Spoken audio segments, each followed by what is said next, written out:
मूरख महतो। लोक कथा, मुंडरी, झारखंड। सिंहभूमि जिले की पहाड़ियों में पहाड़ी खड़िया जनजाति रहती है। इसी जाति का एक युवक था, महतो। महतो जंगल से खाने पीने का सामान बटोरकर अपना पेट भरता था। उसका घर पहाड़ की एक चोटी पर था। महतो हर काम में जल्दबाजी करता था। कई बार उसे अपनी गलतियों की सजा भी भुगतनी पड़ती थी, किंतु उसके कान पर जूं तक न रेंगती थी।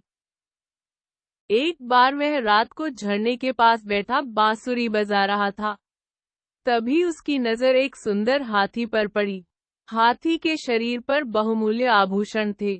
उसके देखते ही देखते वह हाथी आकाश में उड़ गया।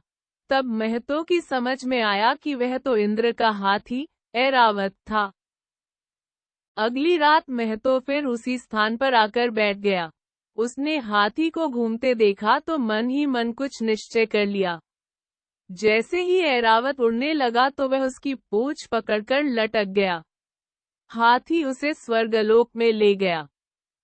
स्वर्ग की जगमगाहट देखकर महतो हैरान रह गया। वहां वृक्ष फलों से लदे थे।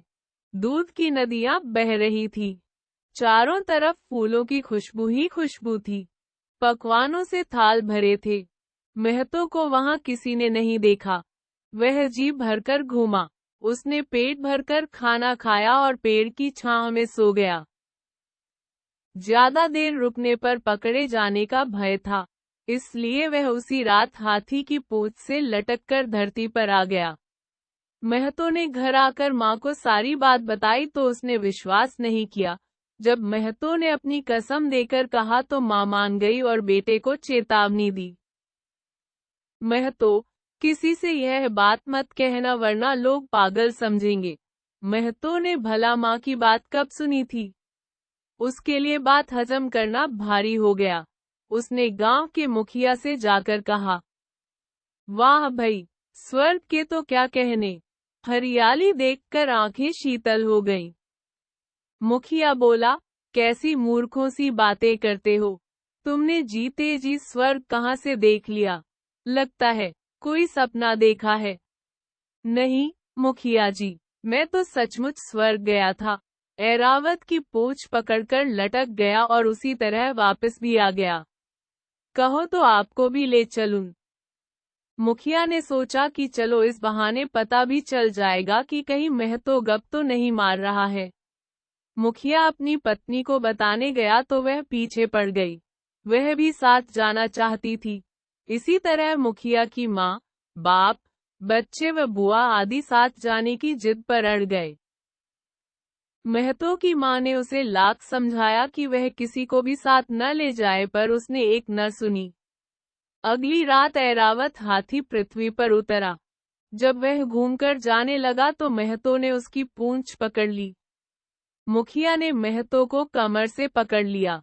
इसी तरह उसकी पत्नी, माँ, बुआ और बाप आदि ने एक दूसरे को कसकर थाम लिया। जब ऐरावत आकाश में उड़ा तो ऐसा लग रहा था मानो उसकी दुम के साथ पुच्छल तारा बंधा हुआ हो।